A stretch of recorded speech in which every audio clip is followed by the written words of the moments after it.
André, you impress me as a performer.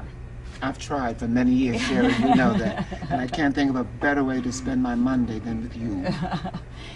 I mean, your work covers stage, film, cabaret, A little bit TV, of TV, yeah, exactly. yeah. Your work is so varied, and specifically your stage work.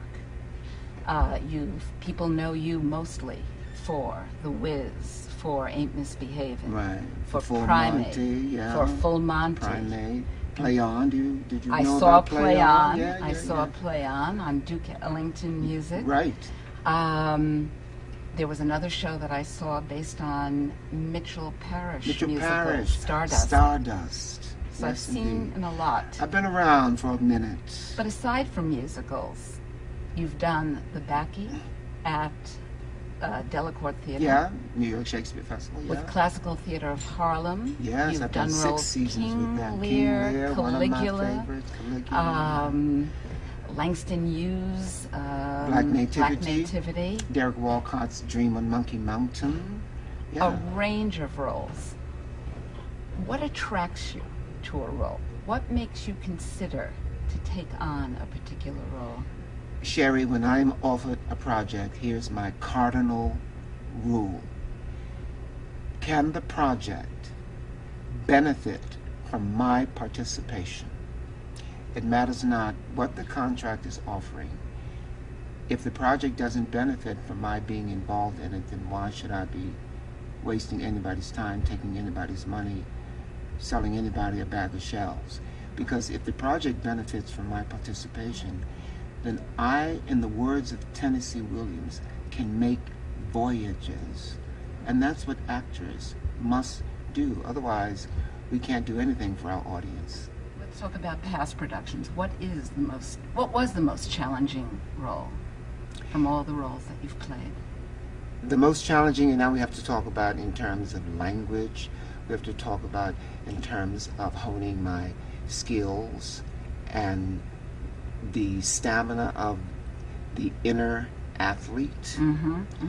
I'd have to say it's a tie between Shakespeare's King Lear and Derek Walcott's Dream on Monkey Mountain, which is a Trinidad Tobago, not adaptation and not interpretation, but culturally speaking, it is the King Lear of the Caribbean culture. So they both demanded all that I am physically, all that I am cerebrally, all that I am viscerally, to take risks, to not only reach the depths of dementia in terms of portraying the character, but also reach the heights of spiritual enlightenment.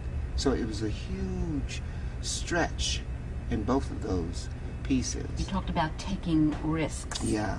Now you have a show in a cabaret room right now over at the Laurie Beechman called Black by Popular Demand. Yeah. That was risk-taking. I started on a journey in the beginning of the evening, and because I had not seen this show before, and I know you've had several incarnations of it going back to the 80s. Yes. This was my first experience with it. I didn't know where I was going. And that's a good thing, though. That was a great thing. Because we challenged you, but we didn't harm you. Not at all. And I always like to be kept thinking. Yeah. And as long at the very end, I realized where I was. And you informed me, André, about something, about a remark that you said at the end of the evening.